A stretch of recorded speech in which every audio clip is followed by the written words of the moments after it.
I've heard some of the discussion earlier today, and some of this goes, I know, back to '08 when the original foundation of Bitcoin kind of came about.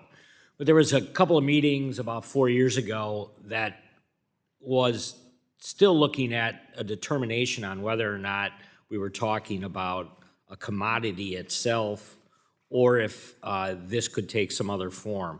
So while only some of the digital assets projects have kind of stood the test of time, there's others that are emerging. So I was just wondering, do you think the bill today, and this is for Ms. Manerick, do you think the bill today deals with the nuances of what's been in place now for some time and what's emerging, as we speak? Thank you, Congressman, for the question. I do think it's very important for any legislation to meet technology where it's at, and that is what the Clarity Act draft tries to do. We've talked a bit today about the maturity test. That is one piece of it, and that helps ensure that there are standards in place that new projects that don't yet exist know they can follow, that are not overly onerous, that prevent a new project from starting at all.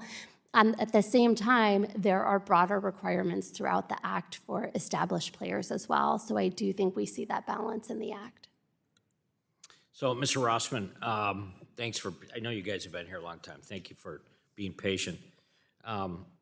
So the digital asset can be treated as a security at the time of the initial sale, or it can be part of that investment contract.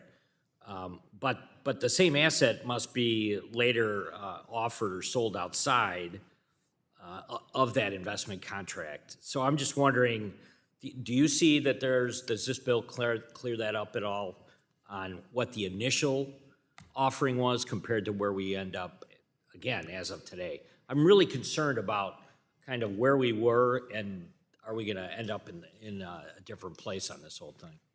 Yeah, I think the bill tackles that head on, Congressman, by having, I think, an exception for a digital, commodity asset, saying it can be sold as part of an investment contract, but it's not inherently an investment contract, meaning it's outside of the securities laws.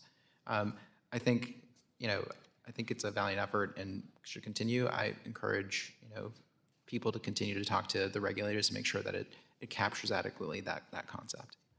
Very good. Mr.